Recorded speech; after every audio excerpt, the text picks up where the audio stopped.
So you came back from the military. You were there for how long? 18 months?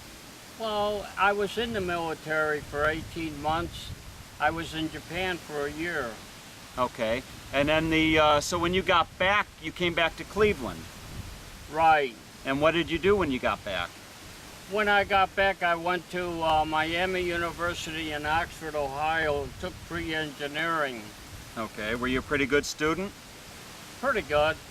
So I did that for a year and a half, and then I came up to Case, and I went there for a couple years. And then I did not finish my senior year. I really went to work as a technician. But then when I went to work for CEI company, they knew that I had very few credits to get my degree, so they told me, go ahead and finish your degree at Cleveland State. Uh-huh. So I became a mechanical engineer and became management with CEI. It was a good move. Now let's talk, now you worked for CEI for how many years? 27 years. 27 years. And there was never a sick day. You never missed a day for sickness. For 27 years. And the thing is, Newt Flack, that he ran our Avon plant, and he turned to Joe and Corvia once, who ran our Eastlake plant, and we were both on the safety committee. And then, Newt Flack says, hey, well, what about this Ernie? 27 years and he's never had a sick day. And Joe and Corvia said, if you had 10 kids, you wouldn't have a sick day either. Yeah, so that's what he said. Let's now talking about accomplishments. You know, 27 years without a sick day is quite an accomplishment. But there's only 4 or 5 people who have done that. Okay, but let's talk about your greatest accomplishment in life.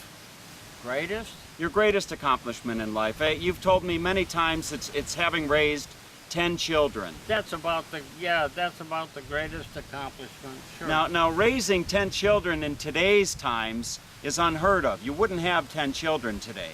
Yeah, that's probably true. And all of our kids turned out nice. They did, didn't they? Oh, absolutely. All the children. We can go through the children. There's Carol. Carol is a nurse. Right.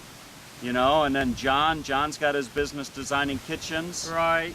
And who else do we have? Kathy. She was a nurse also. Kathy was a nurse. She graduated top of her class, if I understand correctly. Right. And then there's Mary. Mary, yeah, she graduated from Ursuline. Uh-huh. And she went to work for office work. Right. And she's working as an accountant. She's married to Tom down in San Antonio. And Tom has got 1 year to go for a doctor of nursing. Sure. And then, of course, there's Bob. Bob is doing a nice job and raising a nice family with the 2 boys and a girl. Right, and 2 of them are in college now. Right. Right, and then there's, of course, there's me, right? Right. And you turned out good because you have your own business and everything. Well, yeah, I turned out. I'd like to think I turned out halfway decent. And then of course, you have Monica. Monica, you know? yeah. Monica is. We gave her a lot of love. Was Monica a challenge for you when you know raising a family? Was it challenging having a handicapped child? I don't think so. No. Because she was very lovable to begin with, and everybody loved her, you know. Sure. And she really took a shine to me because she was happy every time I was around, you know. Sure. And then there's David.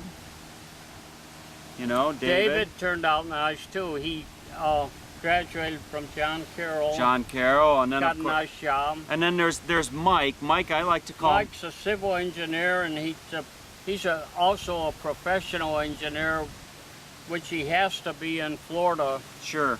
I like to call Mike the little Ernie. Does he remind you of yourself a little bit? Probably. Yeah, he's about the same stature as you, and yeah. I like to call him little Ernie. Right. And then there's who else do we have then? There's Brian. Brian turned out terrific. Sure. He's kind of a self-made man. He's the vice president of this company, this health food company. New Chapter Vitamins. So he's doing fantastic. Did we cover all the children? Pretty much so. Yeah. So we've talked about your military. We've talked about a little bit about your college. Now you were in politics for a while. Oh yeah, I was a councilman for 7.5 years. I was re-elected 3 times because anytime people called me when I was on council, I always said, well, I'll check and get back, and I always did, you know. You didn't make promises, but you checked and you got back to the people. I was re-elected 3 times, but then the house got too small with all the kids. Mm-hmm. One of the memories I have of you in politics was there was you used to play softball on jackasses. Yes. You remember that? I remember. You would hit the ball and get on the donkey and right. and ride around the bases, right? I remember. Yeah. All right. So anyway, you have your 82nd birthday coming up. Thursday.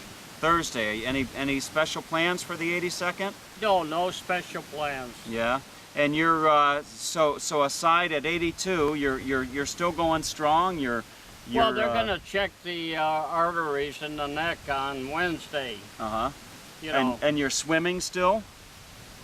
Yeah, I'm swimming over at Sue's because she has a pool over there. Right, and you're playing golf in the summertime? Playing golf with the kids, you know. You know, that's you're very fortunate to be able to have 6 sons and 4 daughters, but you're very fortunate to have the children that you can go golfing with. Yeah. I bet that's something that you really enjoy. Oh, I do. I enjoy it. Okay, right. So I think that pretty much covers it. We'll call it a day, and I've got some goulash on the stove up at the house. Well, let's go up because it's 4:40. Yeah. By the time we get up there, it'll be 5, and I gotta leave at 5:20. All right, so let's say goodbye to everybody. Okay. Bye, everybody. And Tom had a nice visit. All right. Okay. Take care. Yeah. And he's a wonderful chess player. I beat you. I know, he beat me. And your confidence level? Oh, went down a couple points. It's about a 7 then. Oh, no, maybe an 87. An 87, all right. Yeah. Anyway, so let's go, all right? Okay. Yeah. Okay, take care. Yeah, let's get up.